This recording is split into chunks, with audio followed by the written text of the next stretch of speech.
pa e hequr vëmendjen tek çështja Balluku. Si e shikoni emërimin e ish-deputetit Partisë Demokratike Dashnor Sula në postin e krye-inspektorit të përgjithshëm? Unë në radhë parë shpreh mirëkuptimin tim të plot për indinjatën tuaj.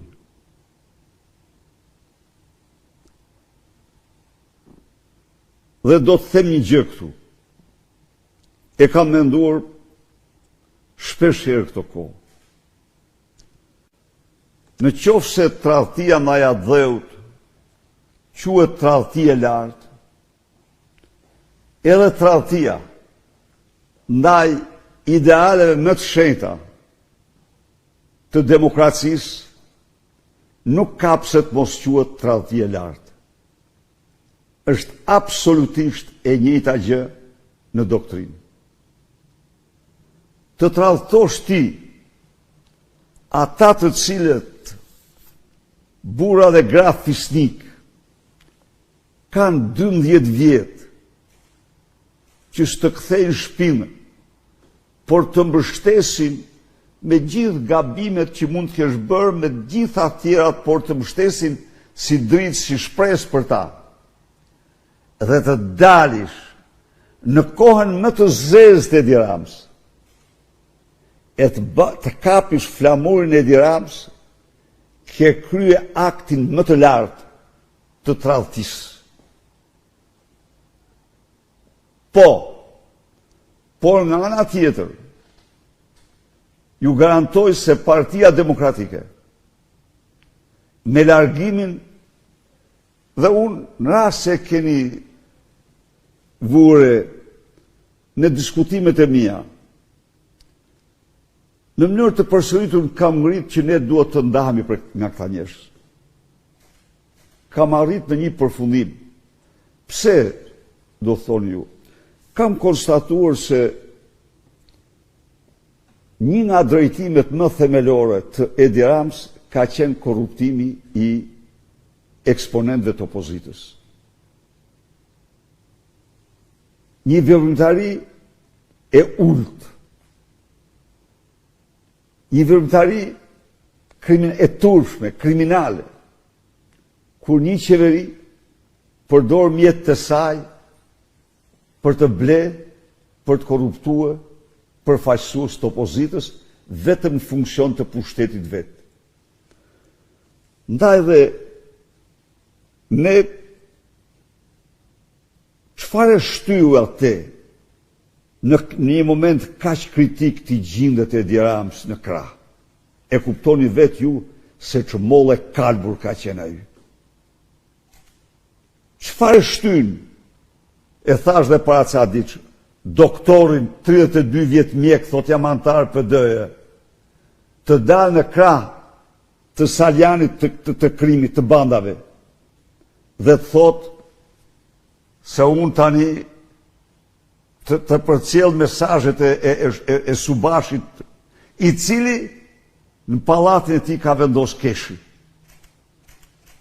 Nuk humbasim ne nga këta. Përkundazi. Ju them ju që ne do ndahemi me këta.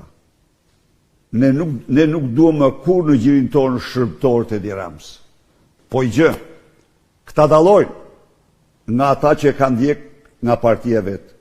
Këta tradhtin, këta gëlltisin tradhtin, jo ndaj meje, s'ka lidhje me fare, ndaj teje në radhë parë, si qytetar që ke besuar, që i ke ndjekur, dhe del tani në ditën më të zezë kur po i dridhen kamp, shko dhe i bësh patericë. Kjo është histori turpi.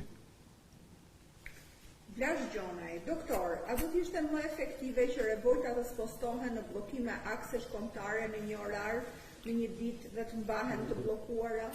Të fanoroj shumë për sugjerimin, të garantoj që edhe ajo është nga format e kryengritjes paqësore.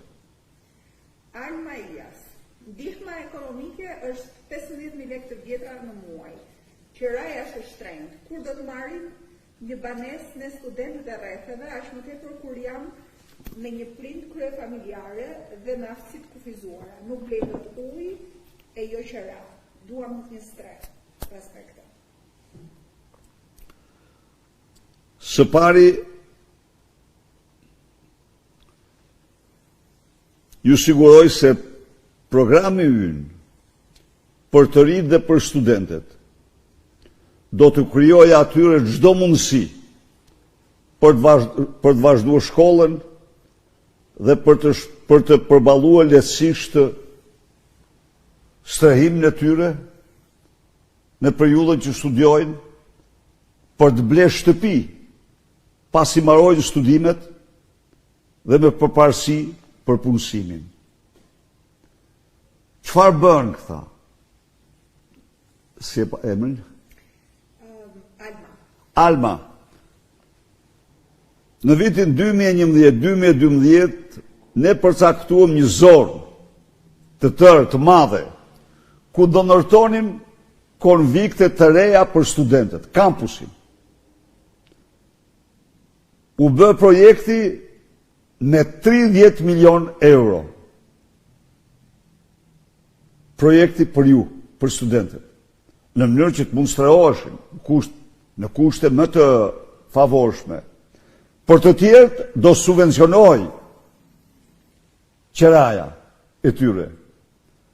Ky mori me një marrëveshje korruptive, sekrete, që nuk e publikon, mori tokën e kampusit, Erion Velia e bëri parking dhe vilte para, dhe nuk e ndërtoi, ky mori tokën e kampusit dhe ndau para me Federica Mogherini. Një marrëveshje që nuk ja tregon as parlamentit. Këto do marrin fund. Dhe si ju janë të shumt, ju siguroj se të gjitha lehtësirat do të krijohen për një ndryshim rrethor të gjendjes. Wesley Arben Shurta, Dr. Berisha, përshëndetje dhe respekte. Si mendoni të bashkëpunoni me aleatët për të realizuar reformën territoriale? Faleminderit. Zoti Shurdo, cili është qëndrimi ynë dhe të fanori për pyetjen? Së pari, ne jemi të bindur dhe do t'ja u them të gjithë shqiptarëve se Edi Rama nuk pranon asnjë ndryshim tjetër përveç atyre që propozon vetë, e cila reform synon depopullimin e mëtejshëm të Shqipërisë. Ju duhet ta dini që ai tani parashikon nga 62 bashki të kalojnë në 36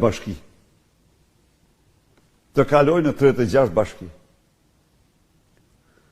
Kjo është praktika e nxitjes largimit masiv nga periferit të shqiptarëve.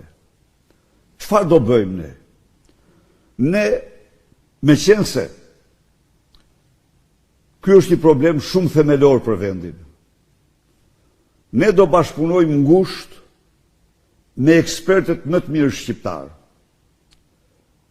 Ekipi ynë do të bëjë takime në të gjitha qarqet për të marrë mendimet e qytetarëve. Do të hartoj projektin ton. Nuk mund të them se sa do jetë, por ju rikujtoj se Slovakia me një popullsi pak më të madhe se ne ka 210 komuna dhe bashki. Slovakia, 2 herë më zhvilluar se ne,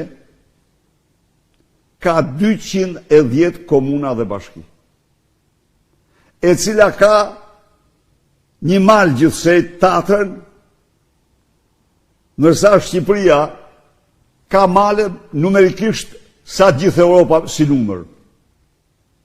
Pra, ne do bëjmë një projekt në përputhje me interesat e plota të qytetarëve dhe të zhvillimit të komuniteteve. Këtë projekt do e diskutojmë me ju, me qytetarët. Këtë projekt do e paraqesim në Komisionin Parlamentar të Reformës Territoriale. Këtë projekt do ta diskutojmë, do marrim vërejtjes, sugjerimet, mendimet e Kongresit të Autoriteteve Lokale dhe Rajonale të Këshillit të Europës, që është institucioni numër 1 me ekspertizën më të madhe për reformën territoriale.